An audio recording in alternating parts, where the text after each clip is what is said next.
तो सैलरी जो है वो 1 लाख से लेकर 7-8 लाख के बीच में डिफर करती है।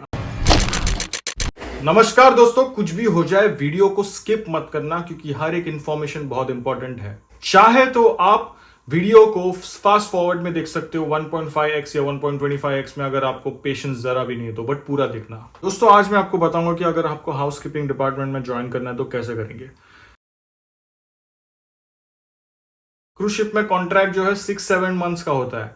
6-7 मंथ्स का कॉन्ट्रैक्ट होता है, तो आपको ये ध्यान में रखना है कि आप 6-7 मंथ्स घर से दूर होने वाले हो।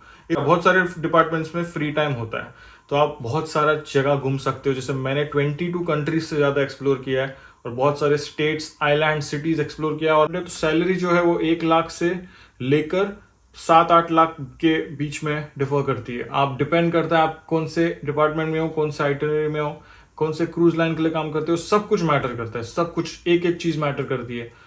महीने का 5 लाख भी कमा सकते हो, साल का 50 लाख, तो साल का 20 लाख। अगर आप रूम स्टीवर्ड बन गए, आपको टिप्स इतना मिलेगा आप सोच नहीं सकते हो, महीने का 5 लाख भी कमा सकते हो। तो ये बहुत चीज मैटर करती है। तो ये रियलिटी है क्रूज शिप में काम करने का कि पढ़ाई वढ़ाई अपने जगह पे, 10th-12th पास के बाद भी इंसान लोग बहुत पैसा कमाते हैं। बस दिमाग होना चाहिए और सही काम होना चाहिए। इसमें आपका फायदा ये है कि आपको टैक्स फ्री सैलरी मिलता है।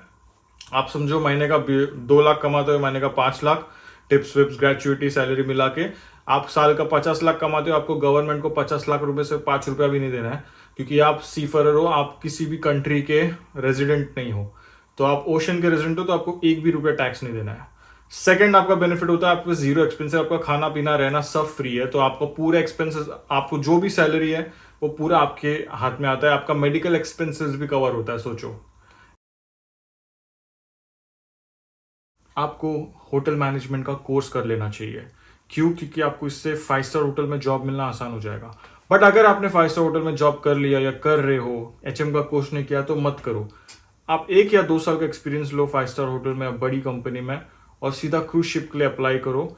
आपको रिवर्ट बैक आ जाएगा। अप्लाई कैसे करते हैं ये जानना है तो आपको मेरे डिस्क्रिप्शन में जाना है यूट्यूब के, और वहां पे जाके अप्लाई करना है with your passport and everything. जो भी वैलिड पेपर्स है, आपका डॉक्यूमेंट, सैलरी, सब कुछ अपलोड कर देना है और आपको रिवर्ट बैक आ जाएगा। बिकॉज क्रूज शिप में हाउसकीपिंग के लिए बहुत ज्यादा वैकेंसी आती है, बहुत ज्यादा। सारे डॉक्यूमेंट्स के डिटेल, प्राइसिंग जो भी है आपको, वो मैं डिस्क्रिप्शन कैप्शन में डाल रहा हूं, तो उसको आराम से देखना। अगर आपको कोई भी डाउट्स है तो बिंदास कमेंट्स करके पूछना। मान लेते हैं कि आपका सिलेक्शन हो गया, तो आपको जो डॉक्यूमेंट्स है वो जो लगेंगे वो ये है: offer letter and experience letter, जहाँ पे आपने 1 से 2 साल का काम किया, और एकदम जेन्युइन। आप यहाँ पे ओवर स्मार्ट बनने की कोशिश मत करना, कभी आप पकड़े जाओगे तो आपको ब्लैकलिस्ट किया जाएगा। 10th और 12th पास मिनिमम रिक्वायरमेंट है। इतना एजुकेशन तो चाहिए ही, और बेसिक इंग्लिश, और समझाने जैसा और समझने जैसा। फिर उसके बाद चाहिए आपका पासपोर्ट, सबसे मेन। उसके बिना तो आप जा ही नहीं सकते। आपको पता है, पासपोर्ट तो पहले बना के रख लो अगर आपने अभी तक बनाया नहीं है तो। सीडीसी क्या होता है? सीडीसी पानी का पासपोर्ट होता है। पानी में जो पासपोर्ट होता है यूज, वो है सीडीसी। उसके बिना आपका काम नहीं होगा। फिर एसटीसीडब्ल्यू कोर्स, ये एक ऐसा कोर्स होता है गवर्नमेंट की तरफ से, इंडिया की तरफ से। यहाँ पे आपको लाइफ जैकेट कैसे पहनते हैं, इमरजेंसी में लोगों को कैसे बचाएंगे, कैसे आप सीपीआर दोगे, कैसे आप आग बुझाओगे। फिर पीसीसी, ये जो पीसीसी है, ये पुलिस क्लियरेंस सर्टिफिकेट, इसके बिना भी आपका काम नहीं होगा, क्योंकि बहुत सारी कंपनीज आपका बैकग्राउंड चेक करना चाहती है। तो आप इंडिया में क्या करते थे पहले, आपका कुछ ऐसा तो नहीं है कि क्राइम वाइम कुछ शॉर्ट, समझ रहे हो? समझ रहे हो? शॉर्ट मतलब क्राइम वाला सीन नहीं होना चाहिए ब्रो। फिर है मेडिकल्स। मेडिकल्स में आपको ये ध्यान में रखना है कि आपके पास जो भी मेडिकल्स में आपका जो दांत है, आपका जो पूरा नॉर्मल बॉडी है, सब पूरा नॉर्मल होना चाहिए। ऐसा कोई प्रॉब्लम नहीं होना चाहिए जिसमें शिप में जाके आपको प्रॉब्लम हो, जिसकी वजह से आपको घर भेजना पड़े वापस। तो आपको पूरा चेकअप कराना है एकदम।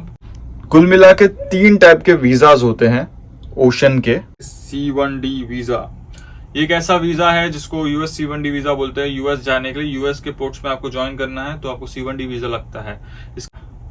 ऑस्ट्रेलिया का वीजा है ये, ऑस्ट्रेलिया जाने के लिए, ऑस्ट्रेलिया से ज्वाइनिंग है। शेंगन वीजा, शेंगन वीजा जो है यूरोप जाने के लिए लगता है। तो यूरोप के बहुत सारे कंट्रीज में शेंगन वीजा की जरूरत होती है, उसके बिना आपका ज्वाइनिंग नहीं होगा। तो शेंगन वीजा भी लग सकता है। अब ये डिपेंड करता है कि आपकी कंपनी ने आपको कहाँ से ज्वाइनिंग करने बोला है। अगर आपको यूएस से बोला तो यूएस C1D वीजा, अगर आपको ऑस्ट्रेलिया से बोला तो MCV।